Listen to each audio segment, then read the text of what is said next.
এক এক মহিলার রহস্য মৃত্যু।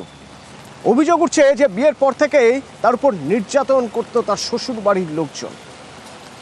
কি অভিযোগ, এই অভিযোগের ভিত্তি কি, কিভাবে মৃত্যু হলো ওই মহিলার? অর্পণ রয়েছে সরাসরি আমার সঙ্গে। অর্পণ,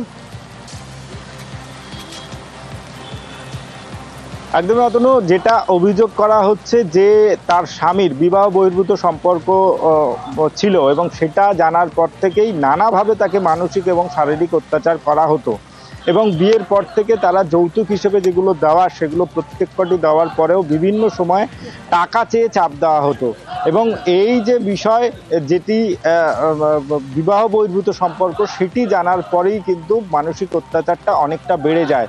এরপরেই তার মৃত্যু হয় এবং আজ অর্থাৎ আজকে তার বাপের বাড়ি আসার কথা ছিল, কিন্তু সে তার মৃত্যু খবর আসে।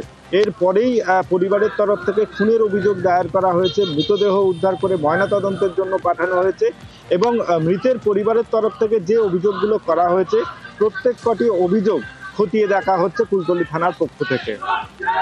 ধন্যবাদ। কালকে রাত্রির বেলা আমার মেয়ে ফোন করে বলছে, ও মা আমার খুব জ্বালা যন্ত্রণা দিচ্ছে, তুই আর নামেছে মা, পানি হচ্ছে, আমি কখন আর যাবো রে মা, তা থাম শুকো করলি যাও, নিয়ে আসবো তরুণ নিয়ে। এবার 8টার সময় ফোন করে বলছে মরে গেছে। আচ্ছা, ওই সব সেখানে বসে বম্বে। ও বম্বে। তাহলে মারলো কারা? ওর শ্বশুর শাশুড়িরা, সৌর চলে গেছে, শাউড়ি, খালা শাউড়ি, ফোসাউড়ি, মামা শাউড়ি মেরেছে একবার। আমি সেখানে ছেলুন দেখেছি, মেরে দে আর আমার কাছেই ফোন করেছে।